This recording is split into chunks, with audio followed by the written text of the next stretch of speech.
India's single largest FDI investment in history, సుమారుగా $15 billion worth Google భారతదేశంలో పెట్టుబడి పెడుతుంది, ప్రత్యేకంగా ఆంధ్ర రాష్ట్రంలో పెట్టుబడి పెడుతుంది. ఇది Google's largest data centre out side of US, the largest data centre. ఇదేంటంటే అనేక దేశాలు కూడా వాళ్ళు ఇవాల్యుయేట్ చేశారు. మన దేశం పైన జీరో అయిన తర్వాత అనేక రాష్ట్రాలను ఇవాల్యుయేట్ చేసి ఆంధ్ర రాష్ట్రానికి వెళ్తేనే స్పీడ్ ఆఫ్ డూయింగ్ బిజినెస్ వల్ల మనం ఈ పెట్టుబడులు పెట్టగలుగుతాం, మనకి ఎలాంటి ఇబ్బందులు ఉన్నాయని వాళ్ళు గ్రహించి ఆంధ్ర రాష్ట్రానికి వాళ్ళు వస్తాం జరిగింది. ఇది కేవలం ఆంధ్ర రాష్ట్ర గెలుపు కాదు, భారతదేశం గెలిచింది. గతంలో ఎట్లయితే మైక్రోసాఫ్ట్ అనేది హైదరాబాద్ రూపురేఖలు మార్చిందో, అది ఈ గూగుల్ పెట్టుబడి విశాఖపట్నం రూపురేఖలు మార్చిపోబోతుంది.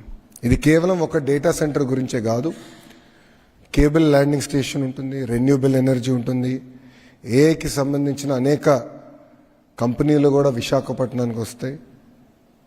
కొన్ని రిపోర్ట్స్ కూడా మనం చూస్తే 25 టైమ్స్ మల్టిప్లయర్ ఎఫెక్ట్ ఉంటుంది ఈ పెట్టుబడుల వల్ల, 25 టైమ్స్. అలాంటి ఎకనామిక్ యాక్టివిటీ ఒక విశాఖపట్నంలోనే గూగుల్ చేయబోతుంది. ఈ ఒక్క పెట్టుబడి వల్ల మా అంచనా సుమారుగా 1,88,000 మందికి డైరెక్ట్గా ఇండైరెక్ట్గా ఉద్యోగాలు కల్పించగలుగుతాం.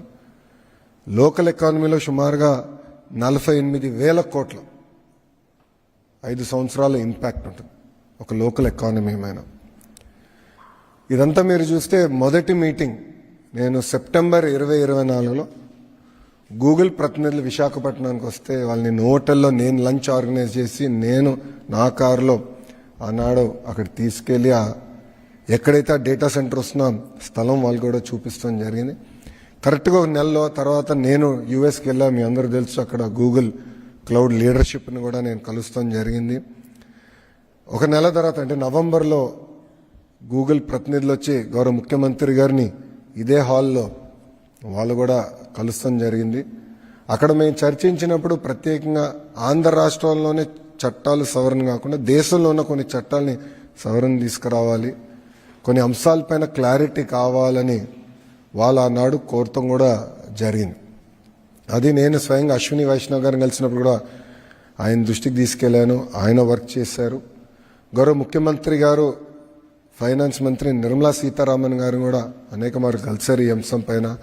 గౌరవ ప్రధానమంత్రి గారిని ఒక గూగుల్ పెట్టుబడిపైనే 2 సార్లు కలిసి డీటెయిల్స్ అన్ని గౌరవ ప్రధానమంత్రి గారితో చర్చించారు. కనుకనే చర్చించిన తర్వాత అక్కడ అవసరమైన చట్టాల సవరణ కూడా చేశాం.